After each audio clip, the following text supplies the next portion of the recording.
Hey friends, it's Benjamin Harding with Piano Explored, and today I want to talk about a piece that I'm doing in a recital that I've crafted over the last several months with some friends in a group, and I'm really excited to be performing this recital in St. Andrews, New Brunswick, in Houghton, New York, and some other places coming up. But anyhow, I wanted to get to a piece of music that I absolutely love, and it is the Chopin Ballade number 1, opus 23, which happens to be my favorite number, and it's in G minor. And what I've done with this particular concert is I've divided my concert into 6 different movements, all associated with stones and different things that stones do and tell us and speak to us. Anyhow, I've also put some poetry to match with the pieces that I'm playing. And this particular piece I am pairing with a poem by William Wordsworth.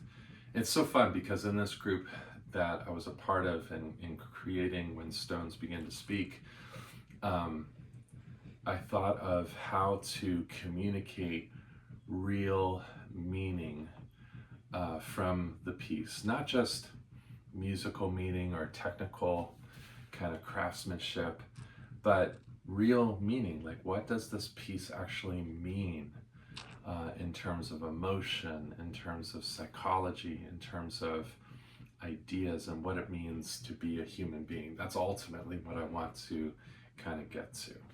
So I picked this poem called Intimations of Immortality, and shout out to my beautiful daughter Clara, who is behind the camera right now. Thank you, Clara.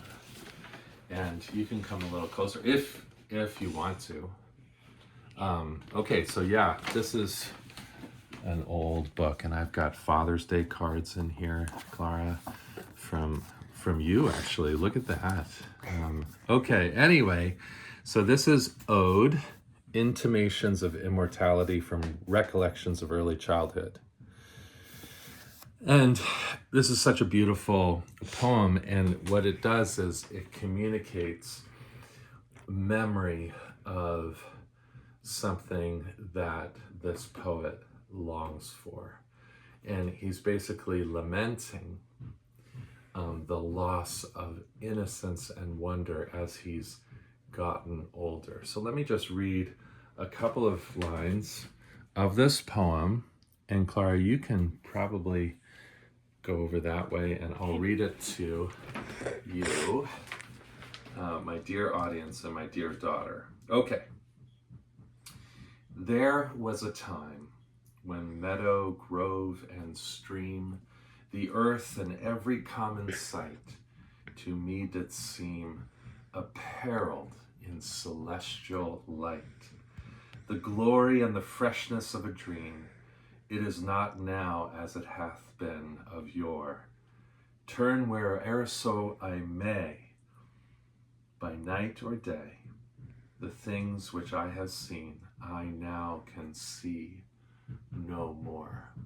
What a beautiful opening to a poem. And then it goes on, the rainbow comes and goes, and lovely is the rose. The moon doth with delight look round her, when the heavens are bare, waters on a starry night are beautiful and fair. The sunshine is a glorious birth, but yet I know, where'er I go, that there hath passed away a glory from the earth. Chopin was said, Frédéric Chopin, who wrote this ballade, was said to be sick his entire life. And there is a certain suffering that Chopin went through, not only as a child, but into his teenage years and adulthood. There was a certain suffering. He probably wrote this ballade, though, during one of the happiest times of his life. I believe he wrote this in Nohant, which was the ancestral home or some such kind of place for George Sand or Aurora Dudevant.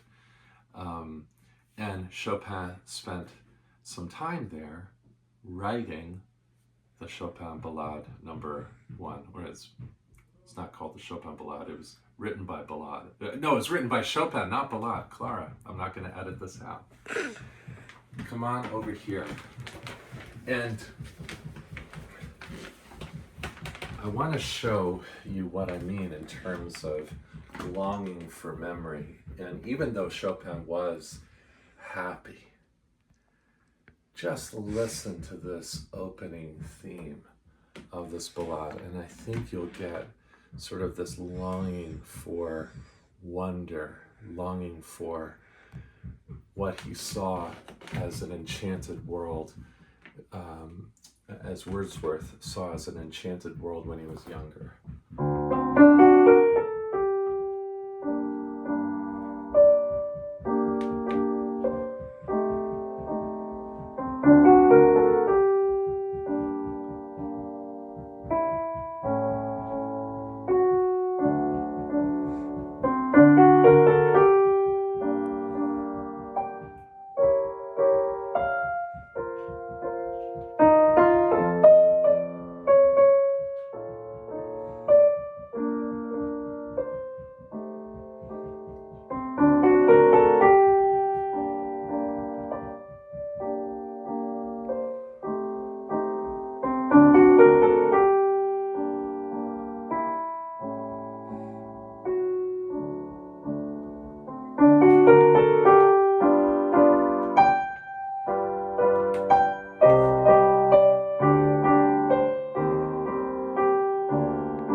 It goes on, but I think you can get the picture that he is certainly longing for something permanent, maybe something lasting that he has lost. Let's go to the second theme, and I think you'll hear a little bit of resolution for this longing. Of course, the second theme is in major. But I think you're also going to hear some struggle with memories gone by and him kind of searching for meaning somehow. I think you'll hear it. Let's see.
And then he's back to this longing again.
you can hear sort of the developments of these themes, even in these little snippets that I've played.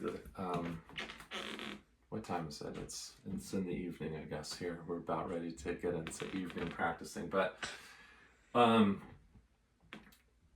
as we kind of sit here in the evening, you can hear just sort of this incredible music, just these little snippets where maybe it's telling a larger story, as a ballad does, a romantic story. But for me, this piece is so intimate, and it's as if he's mourning something that was lost deep inside of him, maybe in the past. And perhaps that's a bigger story for Chopin than maybe a more nationalistic one or what have you. So thanks for listening. Thank you to Clara for filming, and we'll see you again soon. Oh, I have to tell you, let me know what you think. Maybe this doesn't resonate with you at all, and I'm happy to receive harsh criticisms if this doesn't resonate with you at all. But perhaps it will, and we can talk about it. All right, thanks.